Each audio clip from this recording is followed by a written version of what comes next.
Welcome back. Now, we've mentioned that actors can have components, and this is a way to give actors functionality that they might not otherwise have, such as having a visual representation in the world so that we can actually see it without having to draw debug spheres. So let's discuss how components work in Unreal Engine. Say we have an actor called Weapon. Now, Weapon might have components. For example, you might need a mesh. So we would have a component for that. That way we can see what our weapon looks like in the world. Now, when you swing the weapon, you may wish to know when the weapon hits something. So you might place an invisible box component around the blade of the weapon mesh that we can use to detect overlap events when we hit an enemy. So adding these components to the weapon add more functionality so that our weapon is actually functional in the game. Now, we mentioned the scene component earlier. Every actor has at least one component, and as soon as we created our BP item, we saw in the Components tab that it had a default scene root, and this is the root component for the actor. Now, in C++, in actor.h, that's where this variable is declared, but in C++, it's called root component, and its type is uSceneComponent. Notice the U on SceneComponent. That indicates that SceneComponent is a U object and is not derived from actor. So it's higher up in Unreal Engine's inheritance hierarchy. Now, scene components are quite limited in their functionality.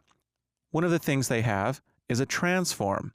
A transform is a data structure that contains three main pieces of information. It has a location, which is an F vector. It also has a rotation, which is an F rotator, as well as a scale, which is an F vector. Now, scene components have the capability of being attached to other components. So scene components have attachment functionality. Now, it's very important to realize that an actor's root component contains the transform information for the actor. So whenever we call getActorLocation and get that F vector representing the actor's location in the world, this function actually returns the root component's location. In other words, it returns the location stored in that root component's transform variable. So this is why an actor must have at least one component, the root component, which contains that transform information. Now let's talk about this attachment thing for a moment. We mentioned that scene components are capable of being attached to other components. Well, in our blueprint, we have the Components panel. And at the top, we see the name of the blueprint with self in parentheses. But just under that, we have the default scene root listed as the first component. Now, this root component is invisible, but we can just envision it as a red circle for now. And because scene components support attachment, we could add a new scene component to our actor and attach it to the root. Now, by being attached to the root, what this means is that the scene component will move along with the root component, always keeping their relative distances constant. So if the root component moves around in the world, the scene component will move along with it, keeping its relative distance from the root component constant. So now that we understand the scene component, it's pretty basic and easy to understand. Let's talk about some other classes derived from scene component. One of the most common you'll encounter in Unreal Engine is the static mesh component. So we know that we have the uSceneComponent class. One of the classes derived from it is uStaticMeshComponent. Now we know that the uSceneComponent class has its own transform and can be attached to other components. Well, the uStaticMeshComponent, being a child of that class, inherits these qualities.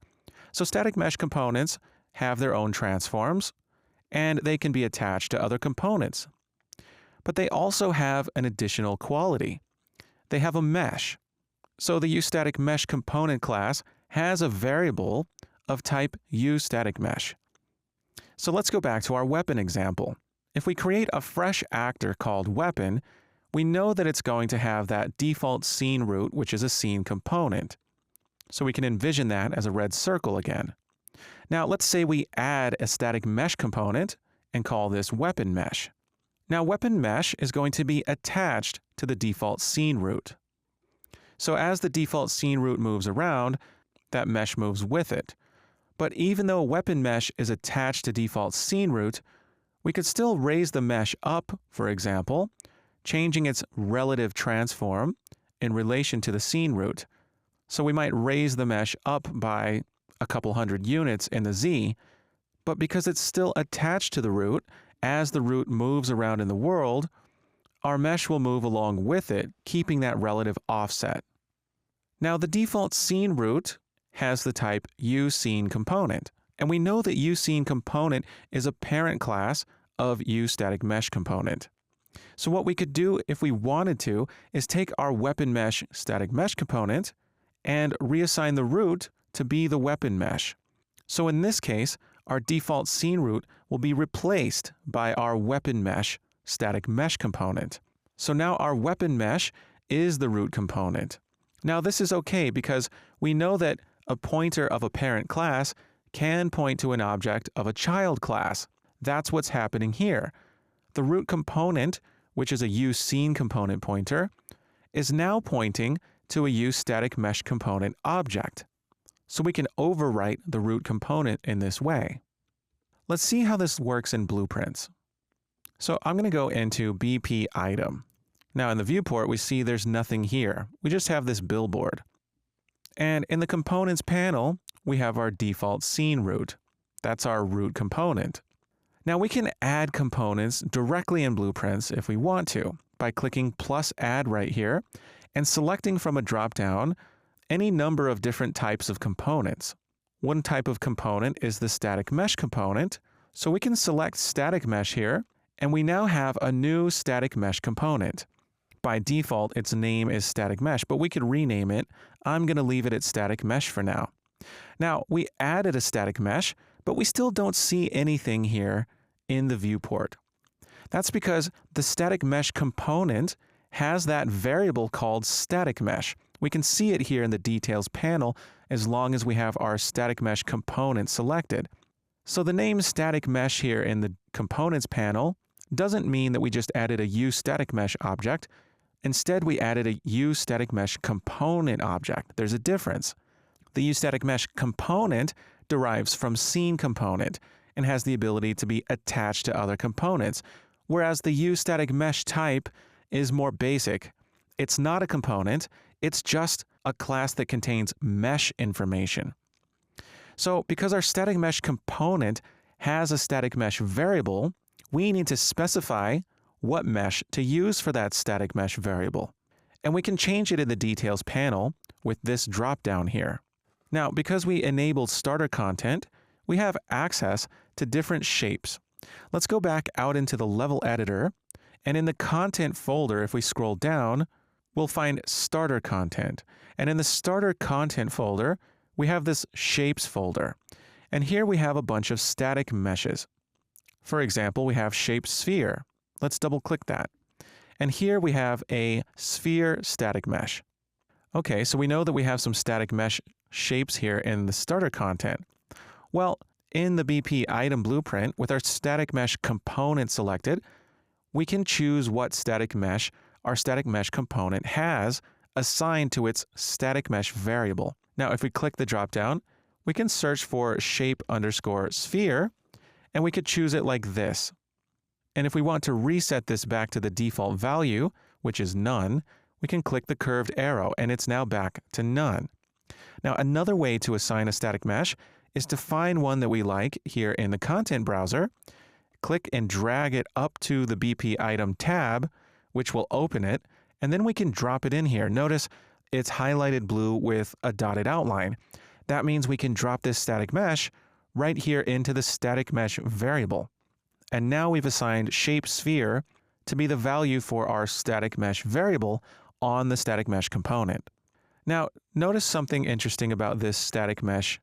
It has a pivot point at the bottom of the mesh, not the center of the mesh.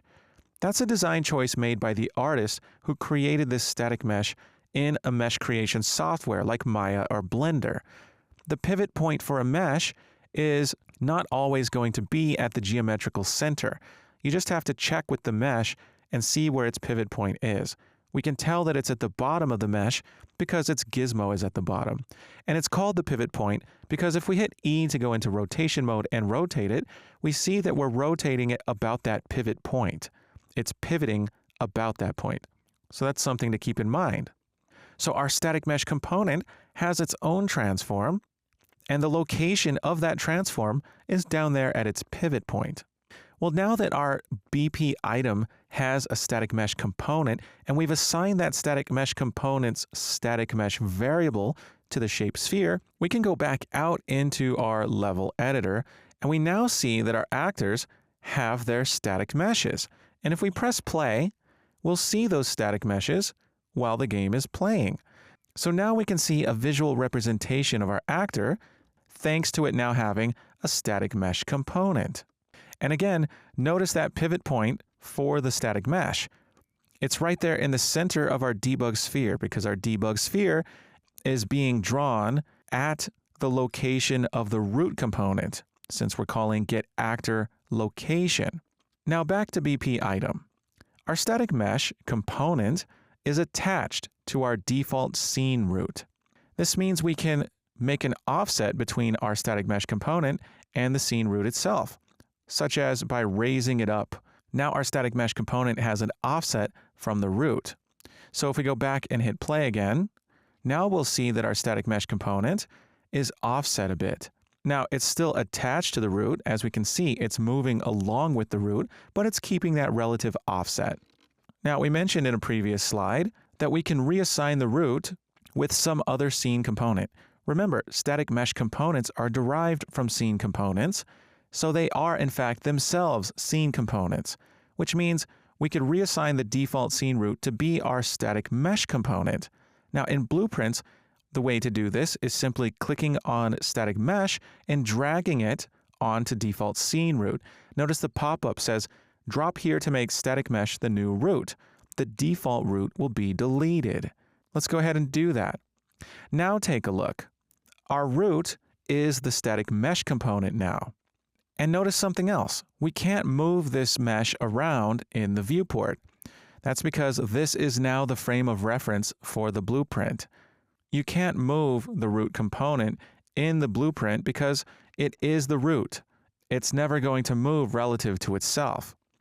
Now, if we wanted to, we could add new components attached to the root. So let's click Add, and we can search for static mesh and choose static mesh. Now notice something this time. It says static mesh and in parentheses shape sphere. That is because we still have the shape sphere highlighted here in the content browser. So when adding a new component in Blueprints, it's going to take a look at whatever we have selected and assume that we want to add that static mesh. For example, we can click on Shape Torus and go back to BP item and click plus add, search for static mesh, and now static mesh has shape torus in parentheses. And if we go ahead and click static mesh to add one, we've just added a static mesh component whose static mesh variable is set to shape torus. And the static mesh component's name is automatically set to shape torus, but of course we could change it if we wanted to. Now we have two static mesh components. One of them is called static mesh and it's our root component, that's the sphere. And the second is called shape torus. We can move it relative to the root because it's not the root. Remember, we can't move the root component in the blueprint, but anything attached to the root component can move. Now if we go back and hit play, we'll see that our BP item has a bit of a halo or a donut just above our root component, which is the sphere static mesh. So this is how components can be added here in Blueprints. It's pretty easy. And they can be deleted as well. We can select Shape Torus and hit the delete key, and now it's gone. Now static mesh is now the root, so if we select it and hit delete, well, the static mesh is gone, but default scene root comes right back. Unreal Engine does not allow us to have an actor without a root component. So if we delete that root component, it'll create a new scene root because our actor has to have a transform. It needs a location and a rotation at least, and to have that, it needs a scene root component. So now that we understand how components work in Unreal Engine and how to add and remove them to and from the blueprint side, it's time to learn how we can add these components from C++, and we'll do that next. I'll see you soon.